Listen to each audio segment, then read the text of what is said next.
yogera manya Kereziya Sekibirango imamu w'omuzikiti ogulinaanye faamu eno tuyisibwa bubi olw'ekivundu ekisusse obungi kubanga tugezezzaako otatuukikako omusajja mukulu ono. Ekyamazima kiri nti waliwo delegate yava Nansana yalema omusinkana n'endala neva Egombe yalema omusinkana. So n'olw'ensonga eyo alina konvoyi nnene. So n'olw'ensonga tukuba omulanga eri eyo naye abasobola gavumenti etuyambe abeere nga ajja okutugirira wano Embizzi ziwunya abaana balwala. Ekyamazima abaana balwala embuto. Tulina abaana balwadde embuto. Owulidde kyetusaba gavumenti etuyambe okulaba nti netugambira ku muntu ono ajja atuggyeko Embizzi mu bantu abeereko wantu walala wazisengula nga lwe yali azisengudde n'azitwala Nakasongola. Nakakati kyetusaba ajja azijje wazitwala Nakasongola kuba tetwagala mulemesa projekiti ye wabula asobola waddembo gisengula n'agiteeka owalala. We said was as soon as. But we given you 1 week. You remember? No, you didn't give me 1 week. We agreed with the other man. We didn't agree on that. Those pits to be covered. Whenever it's a question, you answer the question given to you. Just we need your answers from the question. Coming back for re-inspection on the 21st of this April to examine what you have done so far. Yes, so far. But have you tried to do anything since the inspection? Yeah, we had that before. Moment. It's better. David who? Mwesigo. David Mwesigo. So we've had that since I think last month, and there were several complaints about the smell from here. Yeah, so the first time the LC1 came here, and I had a meeting with them personally. Then afterwards, we called the public health inspector and his team, and they came 2 weeks ago with the leaders around. And then we had a meeting and had everything on paper on how to cap this. And now that's what we are doing right now. And we're given up to 21st of this very month to have everything covered. Yeah. So with a lot of measures on how to cap this. Tell us some of the measures. And the protocols of the place, eh? Yeah, of the farm. Yeah, because accessing inside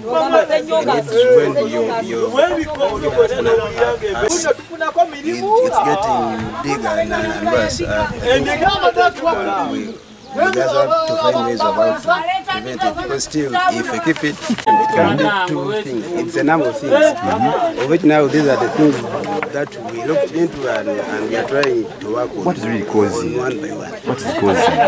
Yeah, so it is not one thing that feed, not one thing that dung, not one thing that blood, but a number of things. Yeah, it can be blood, it can be dung, it can be waste. Yeah, like a combination of like all these things. So is the pastor aware of the pollution? Yeah, like I said, we had here an inspection. He's aware of everything that's happening. He's aware. We are aware of what's happening. No, it's quite unfortunate. When you're around here, it's not so like you don't know much.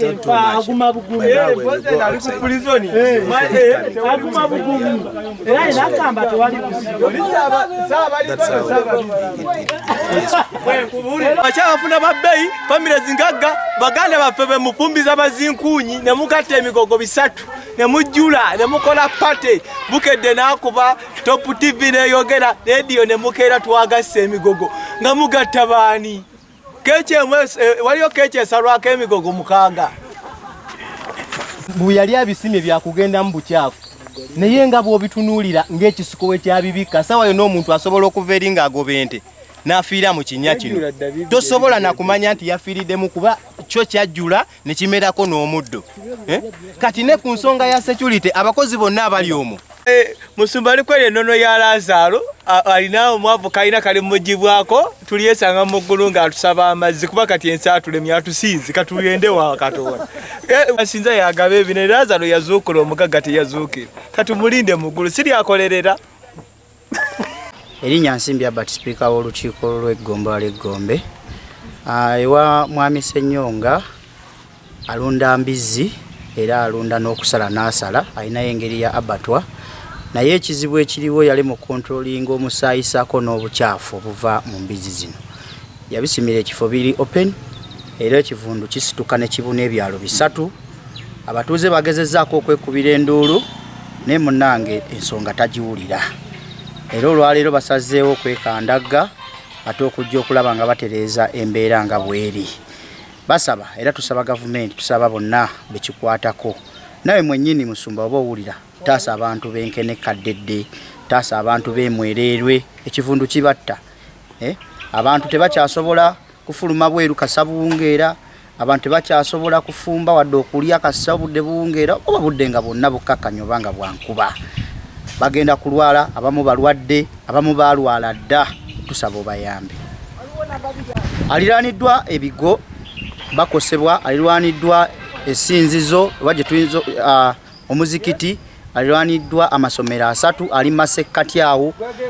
Kakati abantu abo bonna bwe bakuŋŋaanira awantu awamu ne meeting kabeere emmisa esobola okugaana okuggwa olw'ekivundu ekiba kifubutuka wansi awo. Abaana baffe abasomera tulina amasomero nga Javiira somero liri awo lyaffe lya gavumenti. Abaana bonna otuukamu ng'embuto zaazimba bagamba nti birwadde ekivundu ekifubutuka eri kibasusseeko. Embizzi zasalaba ezifa alina ogunya mwazisuula ne gulyoka gusitula ekivundu. Amazzi emidumu egitwala kazambi gitunudde mu nzizi ate abantu ze banywa. Abantu baffe balwadde. Abantu beno bakyanywa nante. Abantu beno bakyanywa n'amazzi agakulukuta. Kati agamazi agakulukuta ge bateega mu mitala emirala si mayonjo lwa nsonga ate omusumba Ssenyonga mwe yateera emidumu ateera giyiwoomu kakati ate nabo kwe banywa. Abantu bonna balwadde. Amanya gange nze Kamoga Godfrey nga ku kifo wano ekyamwererwe Catholic Parish nze muwanika. Ekyamazima tusanze obuzibu mu kitundu kyaffe kino nti ekivundu ekiviira ddala wali eri ku Embizzi za pasita kituyisizza bubi nnyo ddala okubeera nti abakulu bafaadha baffe baggwebwako emirembe tebakyabeerawo ekivundu kinene nnyo okulya tebakyalya wano kyamisana oba olya ekivundu ne kijja ekivundu kijja ne kisalako wano obudde bwonna ne bw'oba obadde olyaki ow'emmeeme ennyangu y'okusesema osesema era babakulu basalawo ne babeera nga ekyemisana tebakyakirya wano. Kati nganze omuwanika kintuulamu nti buli kaseera mba nina okunoonya abakulu gye bajja okuliira tulina gye tusasula nga ku 11 gye bagenda ne bali ekyemisana wano tebakyabeereka tebakyasiibawo ne bwe tubeera tusinze ekivundu kigenda nekijja kingi nnyo abantu abamu ogenda okulaba mu Kereziya nga basesema kati kyasalako n'abakristo abamu tebakyajja kutendereza Mukama. Tubeera wano mu mbeera esingayo okubeera embi. Tuyina emmanga eri oluzi ebizzi bikulukuta ne biva eri mu faamu yaabwe gye biva.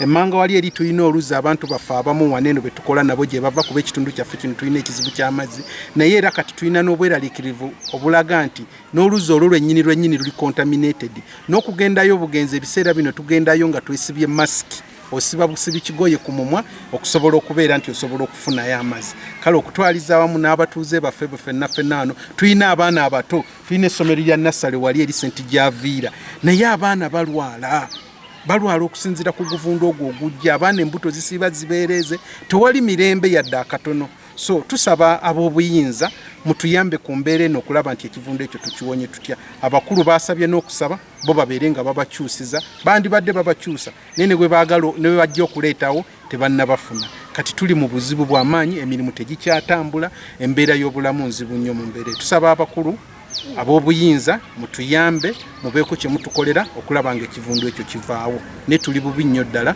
wano Mwererwe Catholic Parish. Kipande tukoye ekiwunyo ekivundu kyewa Ssenyonga pasita buli mwaka kuva lwe yatandika Embizzi ekivundu kiwunya embizi zifa nezituwunyirira abantu bazimba embuto abaana balwala takkiriza kugoberera mateeka yuzi n'abaku disitulikiti baaliwo wano bamulagira era teyakikola kati kikyagenda mu maaso oza amaanyi agajja oba mu gavumenti tetumanyi kubanga talina maanyi tokola ekyo kyetuba tusalawo kalakase tulaga obutali obutibu bwaffe abantu bemwererwe embizi ziwunya ate ebize ebikyafu ne bigenda mu mazzi g'abantu ge banywa Munnayuganda abeerewa kubanga yetakwatibwako banange tukoye abali mu ofiisi ezitegerekeka mutuyambe Ssenyonga takyawulira bakulembeze ba wansi ewuwe abakuumawo poliisi yekuumawo abakuumawo SF sejje erikuuma pulezidenti lyerikuumawo tusaba gavumenti jangu otuyambe Ssenyonga ajja tutaasa abantu balwadde abantu tebakyasobola kufuluma ssaawa eziwera 12 enkuba bw'etonnya ekivundu nga kisituka ekivundu kyo kibeerawo essaawa yonna naye tusaba bekikwatako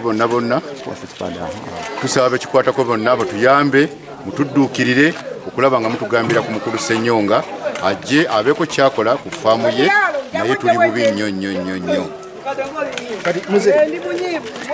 tuyisiza ddala bubi naddala nga tuli mu mwezi guno ogwa Ramadan ofa ekivundu n'owulira nga n'eswawumu ejula kulema naye nga tujja kusiiba naye nga tusaba abantu bonna batuyambireko ddala ku mukulu Pastor Ssenyonga ajje abaku kyakola ku faamu y'olw'ekivundu ekitutta kino kimaze ebbanga ddene kuva we yazzaawo embizi bamugamba azijjawo n'azijjawo nekikendeera kati ate yazizza naye zituyisa bubi ebyalo n'ebyalo wano byonna bifa ekivundu wadde tuli batono wadde bannaddiini kiwulira ssebo embeera ogiwulira eriwo ng'essaawa zino enkuba bw'etonnya wali mu kitundu kyokka abaana abasawo bisala ne bidda ku mutala gw'eri ali mu kisenyaawo naye kali naawe owulira embeera eriwo okuva aliwo kyekyaniriza nate kyaba kiyita kyambizi okuva ali kyafukira ddala kyambizi tetukyetaayaako oba tunaafuna bulwadde ki tetumanyi kuba embeera yombi nnyo yateekawo ne lufula ebyenda byonna asuula omu byonna ensowera zibuuka okukamala obukama zinamwe mujja tuukawo bulabe tewali mirembe n'akamu okugyako obonaabona n'ebirowoozo nti twajjirwa awe sente atugule tugende ekyalo tukimulekere banaye wadde tuli bato naye abantu bonna abasinga balumizibwa babutava mu maaso ga kamera wano abantu batya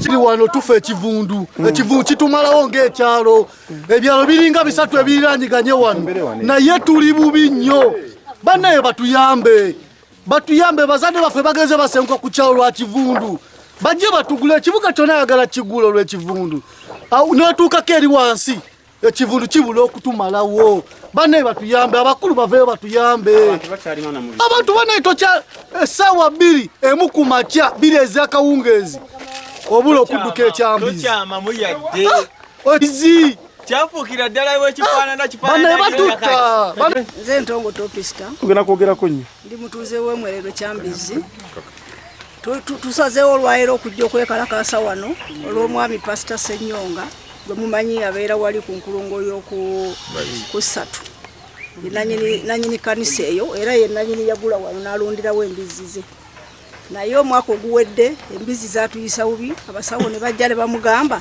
asalewo asengula embizi olw'ekivundu n'azijjawo n'afuna gyaziterekako ate yamaze n'azikomyawo ate era ekintu kyekimu kizzeemu embizi bwe zifa ezimu bazookya ezimu basuulaawo ekivundu ne kisituka abantu ne bazimba embuto abaana bafuna emisujja juuzi wiiki ewedde omwami owewe Nansala Dr. Ssemambo yajja wano ne bakansala okuva ku district Gombe ne Wakiso ne bamubuulira ekyokukola yagaana era ekintu kikyagenda mu maaso lwekyo tusaba gavumenti yoba esobola okumukwatako ajja tutaasi atuwonye kubanga yasanga ekyalo kyaffe kirungi naye asobodde okukyonoona amanyi aganze ekisa kye Gabriel ndi mutuuze w'ekitundu kino mwererwe nga tuli omusumba ono pasita wa wano yennyini ow'ebwayisi Ssenyonga ekisenyi kiri kyonna amazzi gadamaging bwawe wali n'oluzzi wansi wali eri wamanga gyekikome waziika kazambi amazzi gonna gaafa kuba mukoka akulukuta nga sizoni weri oluzi olumu luli wali olulali wali eri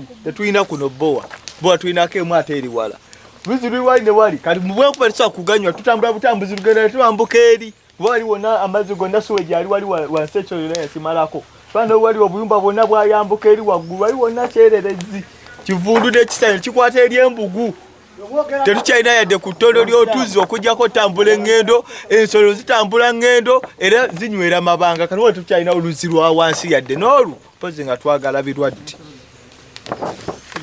nyagange nze katusime Lilian kyetusaba tusaba busabi gavumenti etuyambe ne pastor Sebo tulindigazo tuyambe ojo otugirewo ekivundu abaana balwala abaana baddukana atukuba amazzi ge tukozesa gayika musweju gayika mu ebichafu bwezituka sawa 2 ofa bufi omwana nawoza oluto lunnyola ekivundu nga kisusse pastor ne gavumenti mutuyambe mujje mukendeze ku kivundu naye tufa ani setala tususse banaye ekivundu kisusse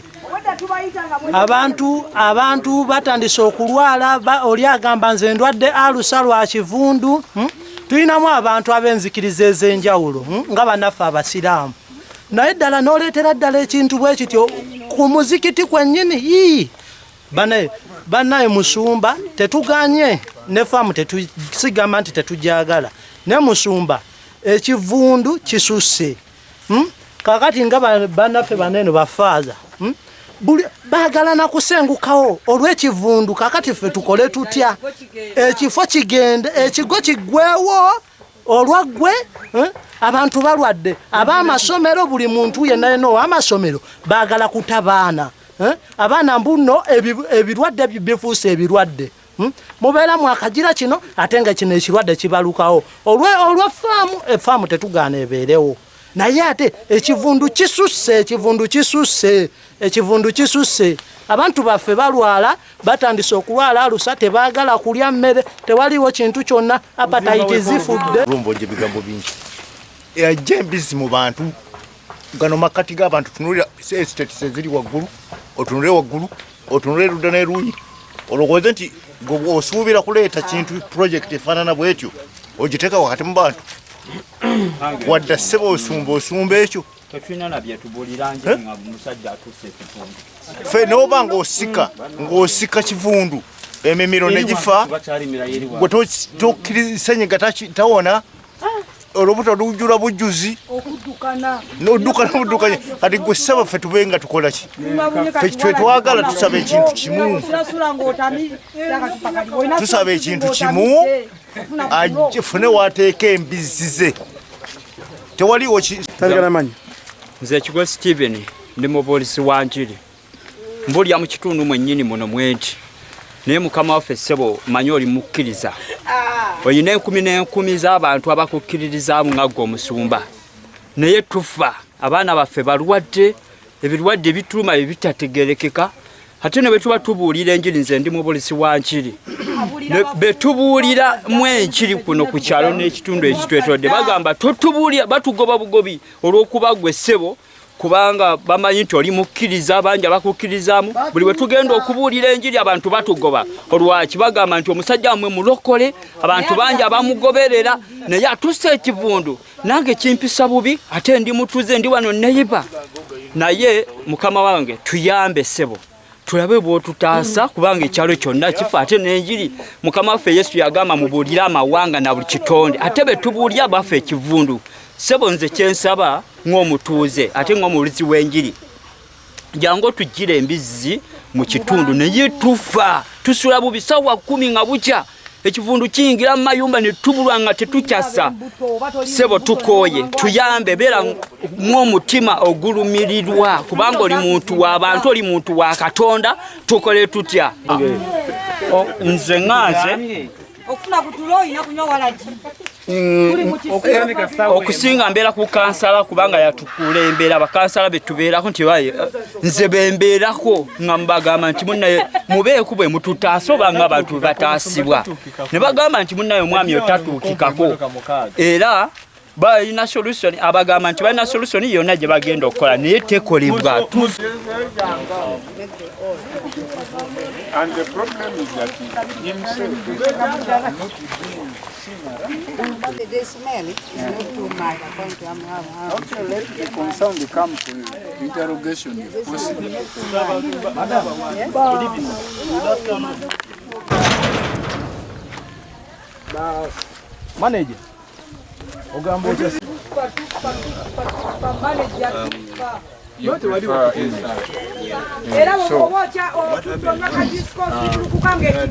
Keep around. The neighborhood of this place are complaining of the smell. The smell is too much all around, so they even causing some cancer around.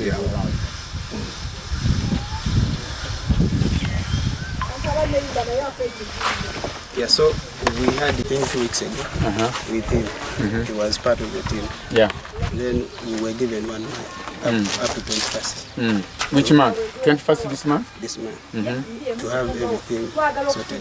So if the time was given to you, but the smell is still continuous. But there is some, like covering it now, it's a process. It is not one day thing that we shall make up. So it's a process. So we started on the most urgent things and now we are. Did the message reach the pastor? Is he aware of the information around now? He's aware because we got report afterwards. Yeah, so he's aware of everything that's happening. Because the villagers around the area, it is impossible. He was part of the team that came and we came up with all the solutions. So that's what we are doing right now. What about covering it? Some of them, briefly. They are quite a lot and some technical, so I can't really speak everything here, but that's the brief. Do you have a chance of looking?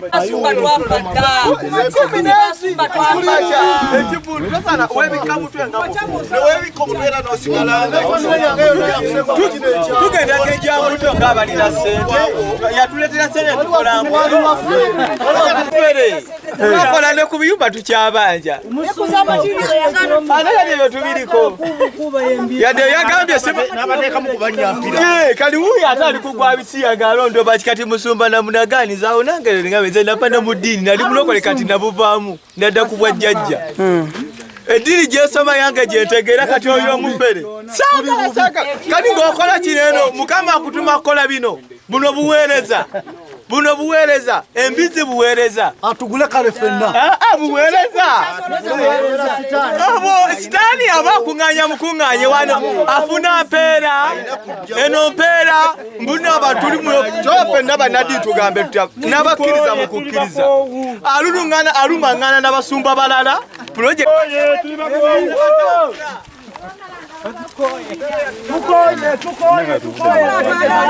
Ssenyonga gyokusabisa bive nakwo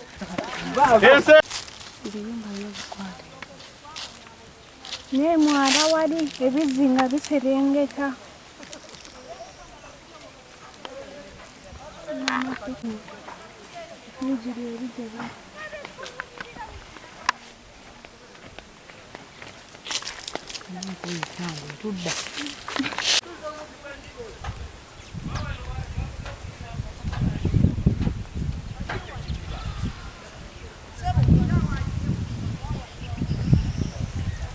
Dira paka muri mu Kisenyi.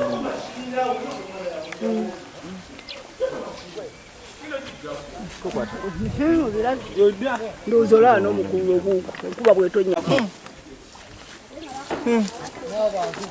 Sisi tukabusinuzi mu bbanga.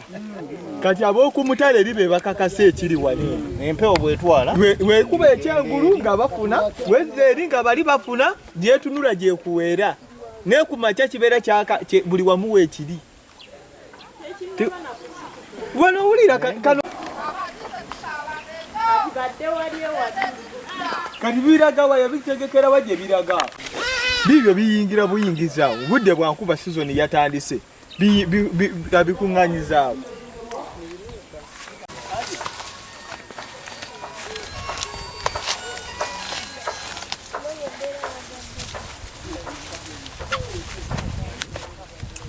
Tuotali emere mutu.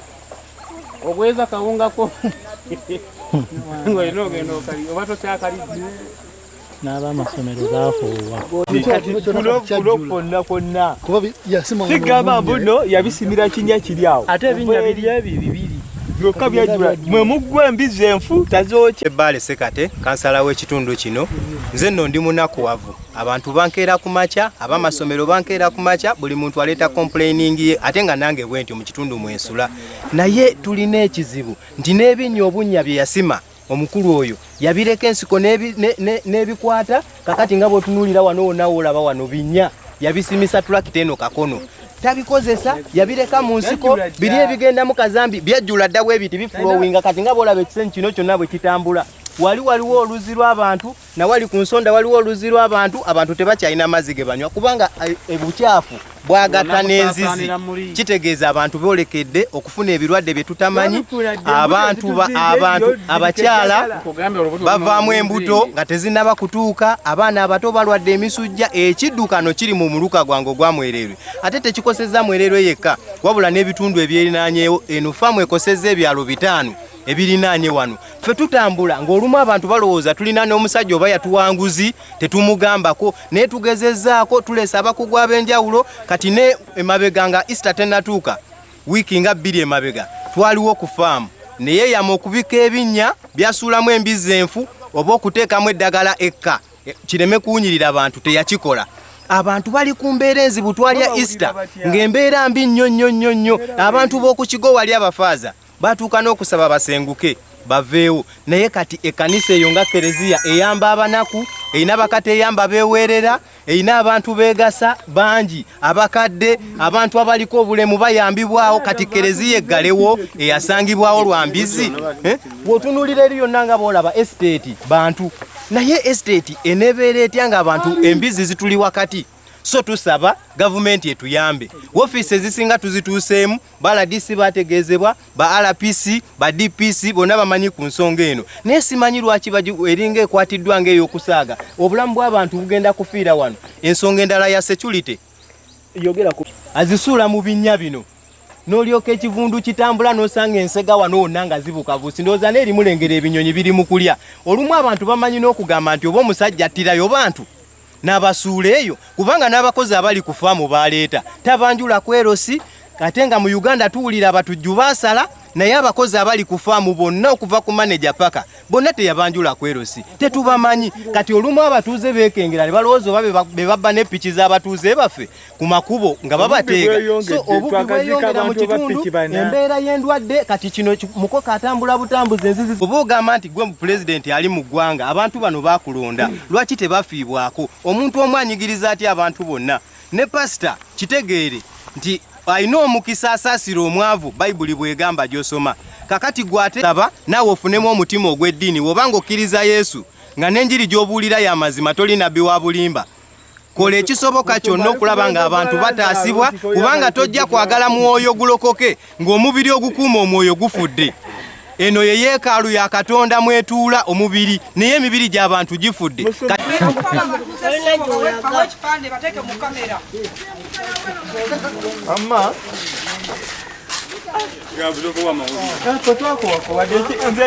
nze nandibadde nkoowa mangu ng'embeera tenkosa naye benkosa nekuba kusula nga ndingasula kubafiirwa newaayo bambeera ku kitanda kambeereko naye nga nwaddirira obulamu bw'abantu musajja muzali webale mama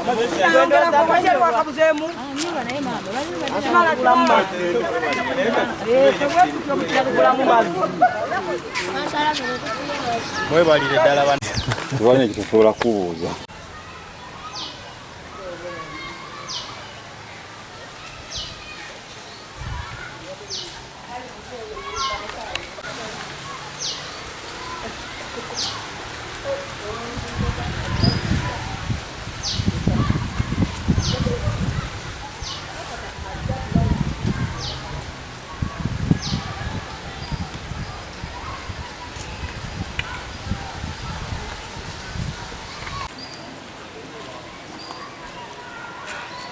tugende naffe the assumption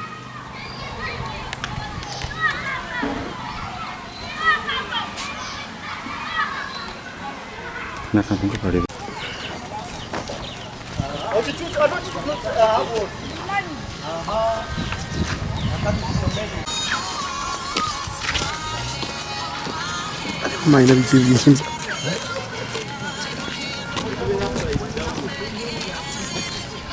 Ngatoje ni.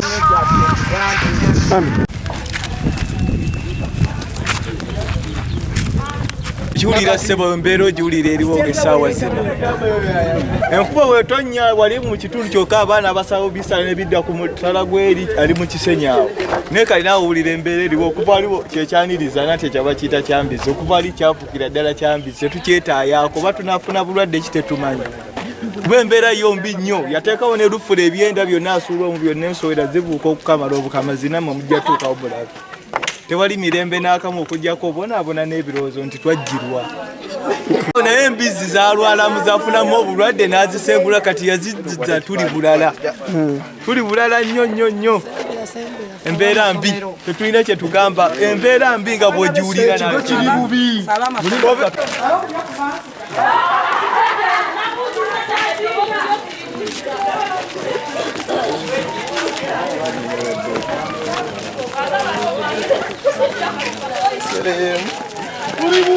bubi.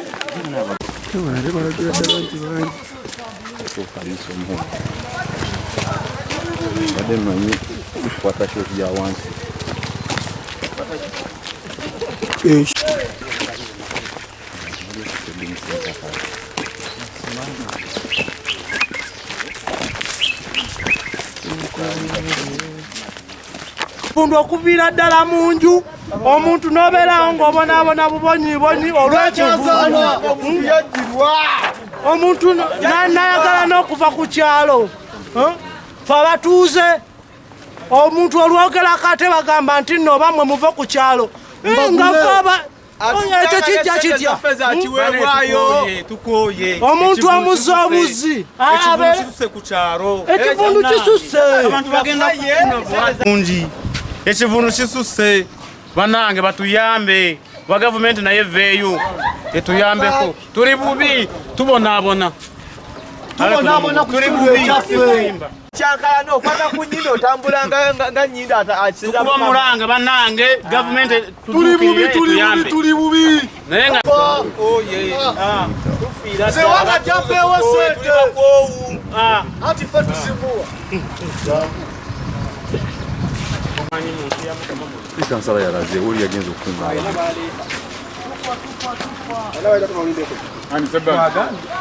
Aida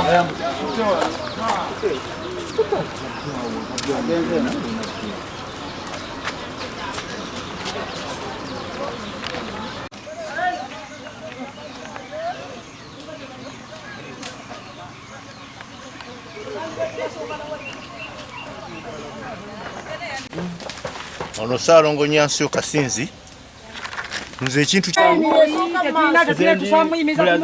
okwogera naye obeera mita 10